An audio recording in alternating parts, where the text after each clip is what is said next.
Welcome to steno dictation. Dictation 5 second बाद शुरू होगा। स्टार्ट। अमेरिका में पूर्व राष्ट्रपति डोनाल्ड ट्रंप पर जानलेवा हमला एक बेहद गंभीर घटना है। वह बाल बाल बचे, लेकिन उन्हें निशाना बनाने वाला जिस तरह उन पर गोलियां बरसाने में सक्षम रहा, वह सुरक्षा में गंभीर चूक का नतीजा है।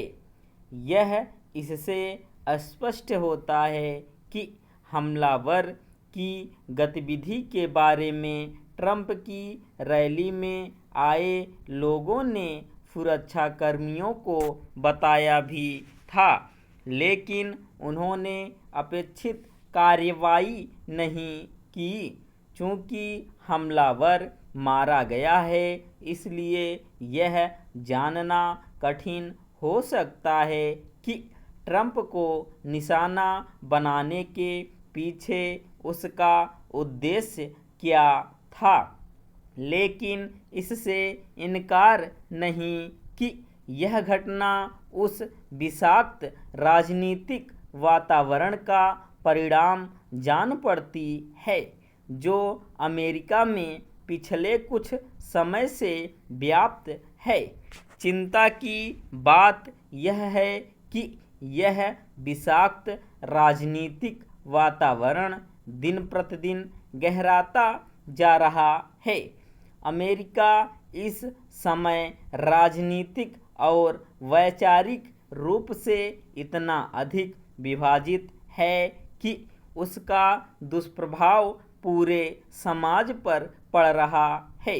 किसी भी लोकतंत्र के लिए यह स्थिति ठीक नहीं, लेकिन इसमें संदेह है कि अमेरिका में वैचारिक विभाजन थमेगा।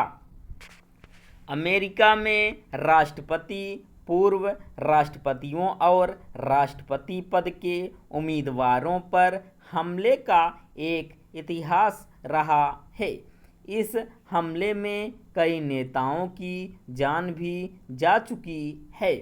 अमेरिका में सार्वजनिक स्थलों में गोलीबारी की घटनाएं नई नहीं हैं। ये घटनाएं अमेरिका में व्याप्त बंदूक संस्कृति का नतीजा हैं। इस बंदूक संस्कृति को लेकर विभिन्न स्तरों पर चिंता जताई जा चुकी है, लेकिन कोई भी उस पर रोक लगाने के लिए तैयार नहीं। यह संस्कृति एक तरह से विश्व में सबसे घातक आंतरिक आतंक का पर्याय बन चुकी है। वैसे तो अमेरिका दुनिया भर को उपदेश देता रहता है, लेकिन वह यह देखने समझने को तैयार नहीं कि स्वयं उसके अपने यहाँ क्या स्थिति है। डोनाल्ड ट्रंप पर एक ऐसे समय हमला हुआ है जब राष्ट्रपति पद के लिए उनकी दावेदारी पर मुहर लगने वाली है।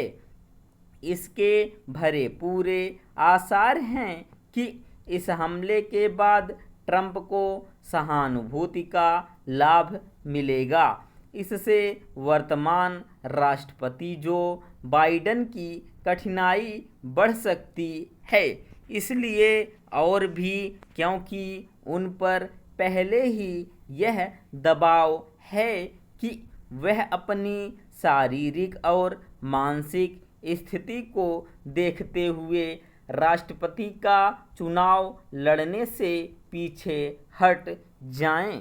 चूंकि अमेरिका विश्व का सबसे सशक्त लोकतंत्र है और वैश्विक राजनीति को कहीं गहराई से प्रभावित करता है, इसलिए यह स्वाभाविक है कि भारत समेत दुनिया भर के नेताओं ने ट्रंप पर हमले की निंदा करते हुए चिंता जताई है, लेकिन इसकी अनदेखी नहीं की जानी चाहिए कि जैसा विषैला राजनीतिक वातावरण अमेरिका में है, वैसा दुनिया के अन्य देशों में भी बन रहा है। दुर्भाग्य से इनमें भारत भी है। राजनीतिक विरोध और असहमति का भाव जिस तरह शत्रुता में परिवर्तित होती जा रही है, वह शुभ संकेत नहीं। उचित यह होगा कि अपने देश के नेता यह समझें कि जब राजनीतिक मतभेद एक दूसरे के प्रति विद्वेष में बदल जाते हैं तो इसके कैसे नतीजे होते हैं। स्टॉप।